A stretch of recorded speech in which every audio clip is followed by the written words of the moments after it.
Hey y'all, how's it going? I'm Bonnie Violet here. I'm a trans femme, genderqueer, spiritual drag artist, and digital chaplain.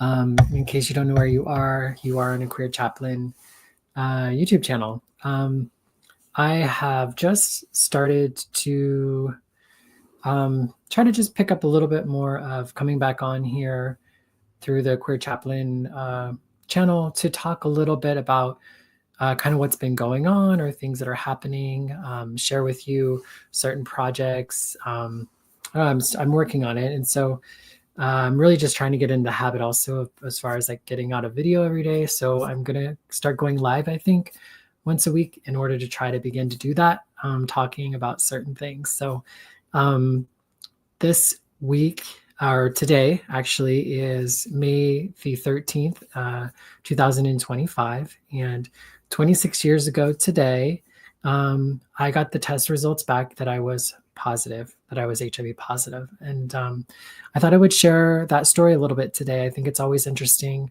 When I was first, not long after I was diagnosed, I kind of got into HIV activism, started a nonprofit, and did a lot of work around HIV and AIDS for many, many years. I've kind of been out of it for a little while and just kind of living my life. And it's always kind of interesting to talk about something in the past and now to kind of see how the story never changes as far as like the facts, but I think the perspective and the point of view can sometimes change in how we talk about the things. And so I'm kind of curious to kind of hear a little bit of that. I used to say it all the time, and now I'm not doing it as often. Um, so basically, just to kind of set the stage a little bit, I grew up in a small town in Idaho. It's a town of about 3,000 people. I currently live in Boise. But I went to grade school, junior high, and high school there. I was really active in school. I worked really hard to get honors and awards so that I could, so that I could potentially graduate and go to college, which is something that no one in my family had done before yet. I was very, very active in my church. I was in church 2 to 3 days a week, and I loved it. At home, I had a little bit more of a challenge. Being at home, I think, as a person like myself, or the person that I've become, uh, definitely was not the person that I think my parents thought I would be or would become. I don't know. I don't know how to say that, but um, to say the least, I was challenged at home. Parents were wonderful, loving people. They gave me everything that I needed, but I think sometimes they just didn't know what to do with me, and I definitely didn't think they knew what to do with me either. Anyway, so when I graduated high school, I was still like a virgin. I hadn't been sexually active yet. I moved out to Phoenix, Arizona, where I majored in theater and I minored in Christian studies. So I was 18 at this time, 19 by the time that I went to Bible college. I went to Grand Canyon University.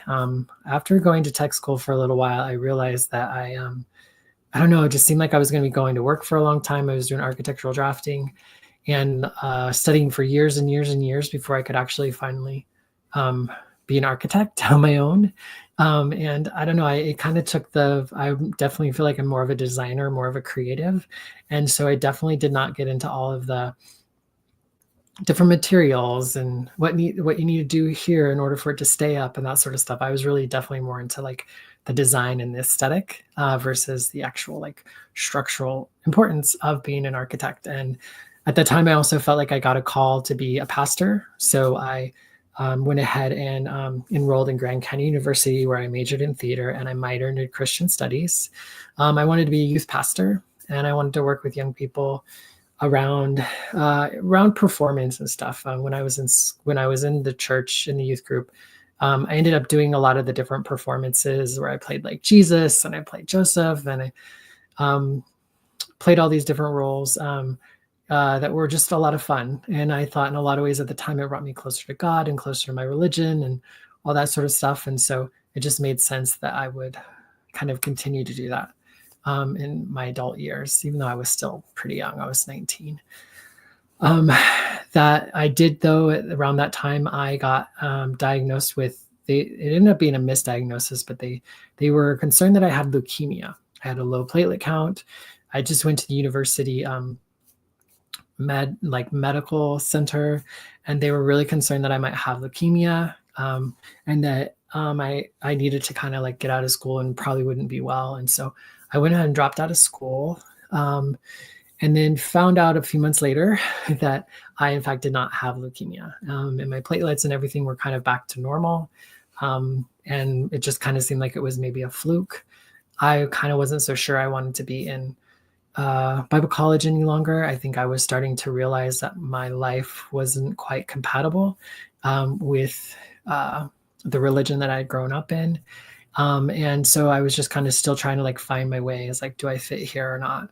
And in January of like, would have been that year, 99, I was dating a girl who would be my last girlfriend. She had dumped me because I would not be intimate with her. I really loved her and I cared about her a lot, but I just wasn't interested in her in that way. And when we broke up, she was really hurt. And I recall just, I didn't like that. I cared a lot about her and I felt bad that I had hurt her and that she was really, really hurt. And I just felt like I didn't feel good about it. And I felt like I really needed to figure out like who I was and to be honest with myself and with people, I guess if I was going to be in relationship with them. And so in around February of that year, I turned 20. And I, at that time, I started to come out to myself. That at that time in my life, I'm a trans woman right now, but at that time in my life, I had come to understand myself as a gay man. Partially, I think, because I was attracted to men, and I understood myself to be a man at the time. So that must have meant I was gay. So I got a job at a gay bar to learn how to be gay, and within that was around March that I started working in the gay bar. Growing up in the small town in Idaho, I just hadn't been around queer people or gay people. It wasn't on television. It wasn't in a lot of different things. And sometimes they say, like in church, I don't recall them ever being hostile or talking super poorly about gay and lesbian people or trans people. But I think if anything, we were just non-existent. We weren't anything that was talked about except for the eunuch was the only person who was sort of talked about within that sort of queer identity or my understanding of what's queer today. But again, a lot of it was just unsaid and not spoken. So it wasn't necessarily like we hate those people, that's wrong, that I recall. But if anything, it just felt like that people didn't exist in that form or in that way. So in May of 1999, I had this appointment to go to, and when I got to basically I was dating this guy, and he had found out that he had chlamydia, and he told me that I needed to go and get tested. I'd never been tested for STDs or anything before, and I went ahead and went and did the test, and then like when I got back there, they offered me like a free HIV test, and I was like, sure, why not? It's free. What's the big deal? So they went ahead and they did the test, and then 2 weeks later, that time it took 2 weeks to get your results, and you'd come back and get your results. And I didn't think or worry anything about it. Again, like I said, I'd never been tested before. I didn't have any symptoms. I wasn't too concerned about anything really, except for there was this partner my boyfriend who said I needed to do it. So I went ahead and did it. I went to that appointment. I remember I got to the appointment and I was waiting in the clinic, and it was taking them quite a while for them to come. And I really didn't think too much of it. I just thought things were running slow that day. And so they went ahead and called me back. And when I went back, when I went up and went to the back, they were like, oh, you don't, they had an interpreter for me. My last name is Spanish. And so I think they thought I might not speak English. So I went ahead and went into the room, and before the lady even closed the door, she said positive. And I said, what do you positive? What do you mean positive? She said, your test results came back and you're HIV positive. And I was like, well, what does that mean? And she said, you have HIV. I remember I just kind of, I kind of just stared at her, stunned. I didn't say anything. It felt like it was forever. It probably wasn't that long. And I was just like, well, is there some paperwork I can fill out? Because I got to go. And I went ahead and I filled out the paperwork and I left.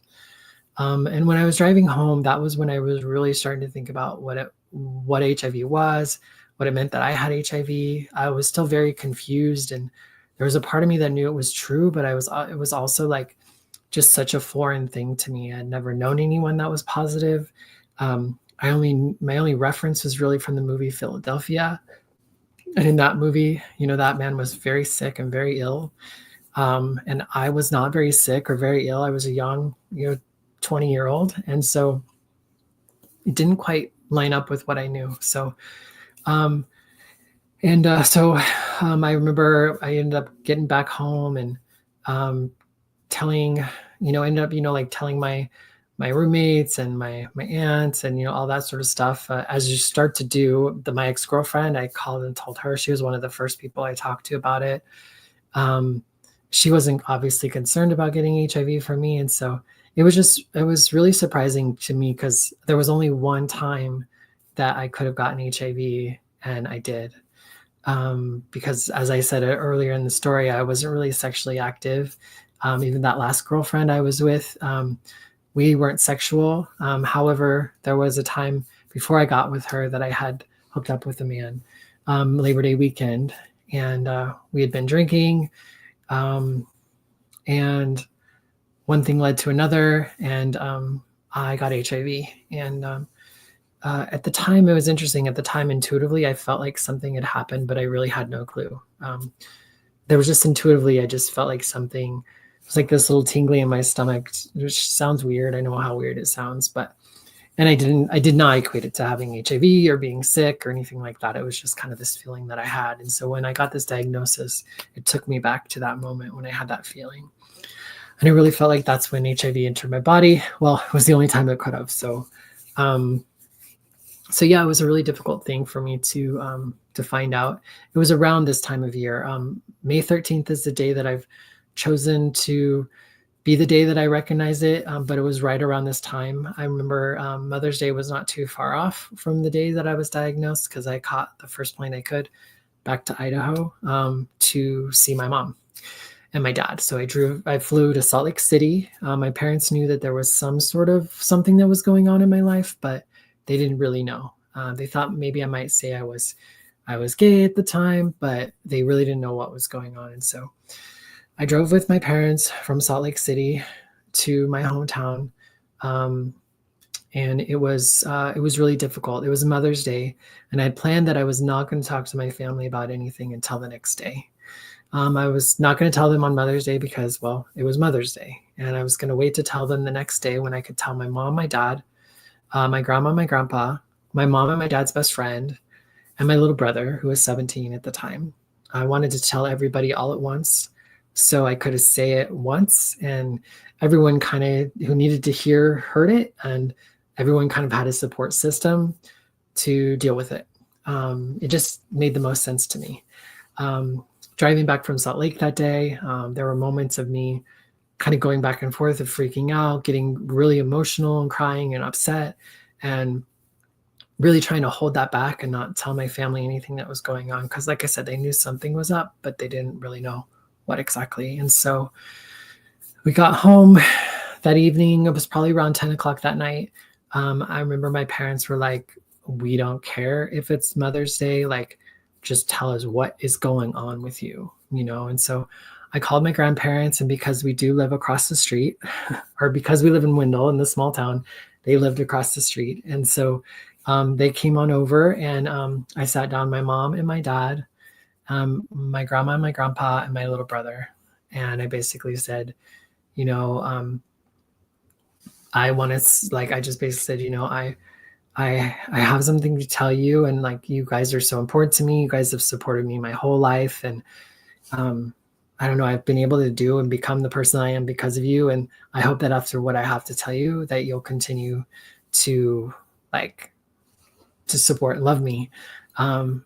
First, and then I just said, I have to tell you that I'm gay. I remember my grandmother ran over and she gave me a great big hug, and she said, it's okay. It'll be all right. We still love you. And then I said, and I'm HIV positive. My father stood up and said, well, happy fucking Mother's Day. And he went to his bedroom and closed the door. My mom cried hysterically, like I've never heard her cry before. And my grandfather told me that I had just broken my father's heart. I don't know that that was good or bad or anything. It's just what happened. It was a really difficult time for all of us. I was still really trying to figure out and understand things myself. And I knew it would be difficult for them. And so I went ahead and left the house for a little while, and I walked around for quite some time until I could come home and everyone would be in bed, or at least in their rooms. That morning I got up, and my dad was in the living room. And as soon as I walked into the living room, he left. As soon as he walked into a room, I left. I was there for probably about a week. And that's just the way that me and my father's relationship was. I think we didn't know we just didn't know how to have the conversation or how to deal with it. And so I think my dad was also really upset, and I don't know, I kind of felt like he didn't want to do something that he would regret or say something that he would regret. And so we just kind of avoided each other for the first week. My mother was very different. So this was 1999. So again, just the understanding of HIV and AIDS at that time was very different. We also were living in Idaho.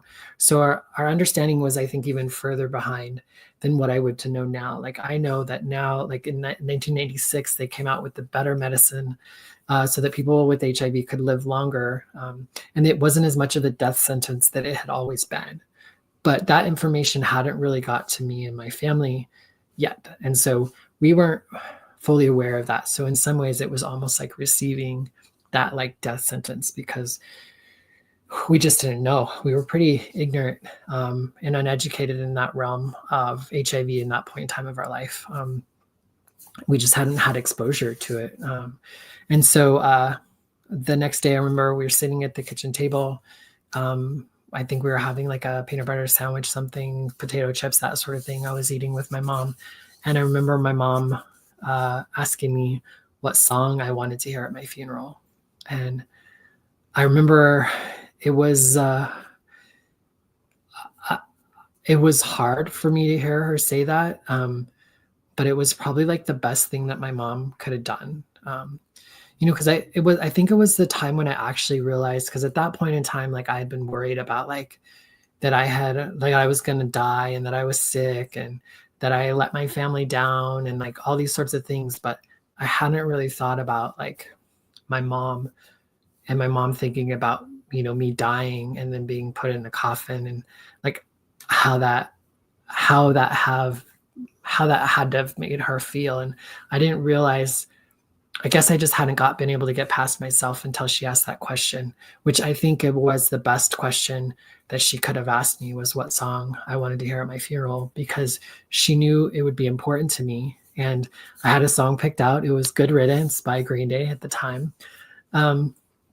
And it was the reason why it was important for my mom with that question was I really felt like she said a lot in that one question. She said, one, I'm here for you. I'm here for you when you get sick. And I'm here for you when you die, to make sure that everything is okay and everything is the way that you want it to be for you. And that's been really the truth of it. I stayed at home that week, and then I went home and went back to Arizona. And then that's when I had to learn about HIV and all that sort of stuff. And so it's wild. This was 26 years ago, which in some ways feels like many, many lives ago. Like I don't know that I could really tap into that person today. So much of life has happened. So much of life with HIV has happened. I started a nonprofit when I was 24. I had a really hard time in my early 20s. I was 20, 21, 20 and 21 when I started treatment for HIV. I had a really difficult time with the medications. My body didn't take well to it. My mind didn't really take well to it either. And so treatment was really difficult for me in the beginning. And I turned to drugs and alcohol initially to kind of cope with the diagnosis. And it's really hard, to go back into like thinking about 26 years. I've been trying not to think too much about what I said and just like what I was going to say and just kind of say what kind of comes up. If you have questions or anything, I'd love to hear it. So put those questions in the comments. If you ask them live while I'm here, I'll answer them directly, or I will answer them in the comments below. So please do leave a comment if you do come across this and you have any questions. So yeah, just kind of a little run through it. 24, I started my own nonprofit and HIV/AIDS organization to help people like myself start to become aware of HIV and AIDS in Idaho, to educate one another as other HIV positive people or people who are at risk for HIV or family members of people with HIV. Created a documentary that was used with our State Department of Education. I spoke in a lot of the schools around the state. Prior to and during the early days of the HIV/AIDS organization. I ran that for 9 years. Like I lived in Chicago. I worked in Chicago at the Center on Halsted and Chicago House. Got to work in a huge city by comparison to Boise, and work in HIV and AIDS and have a really great experience in that aspect. Here being gay was really challenging, or I guess a different sort of experience to me. But moving out to Chicago, I started working with folks that were different than myself. And it was just like it was just such a rich experience for me. And then to San Francisco, where I worked in substance use research and anal cancer research. And I'm not sure where I'm going with all this, except for I'm really grateful, HIV is obviously something I didn't want to get or sought out to get. And I was pretty naive and ignorant, which is really hard to kind of comprehend with what I know today. But I also am really grateful to be a person living with HIV, and to have been living this long, and for all the people who came before me who tried out all the medications and who learned the things that I learned and made the experience just that much different for me and better for me in a lot of ways. And so I'm really grateful for that as well. So yeah, 26 years later, I take one pill a day. As far as my HIV status goes, I honestly don't think about it. It's been a little bit more of a challenge this last year or so. I have went months without access to my HIV meds. And so in that time, it was definitely a lot more scarier. And I was a lot more concerned in thinking about HIV. But for the most part, it's not something I think about on the daily. I'm in a relationship with somebody who has HIV, and has had for even longer than I have. And so when it comes to like relationship stuff, that's all good too. It's wild. I've had a lot of experiences over the years, and maybe that's something that I can talk about in another video another time. But I think I just wanted to probably just stop at that. I think I just wanted to take a moment again to kind of get into the cycle of coming live every now and again and telling stories about certain experiences. And so I think I'm just going to leave it to that. 26 years ago today, I was diagnosed with HIV. And I just told you a little bit about what that experience was then. And a lot has happened since then. So take care. And again, if you have any questions about anything, feel free to put them below, whether it's around HIV or anything else on my content or that might interest you. I'd love to hear from you. So take care, and I'll see you in the next video, as I guess that's what people say on YouTube.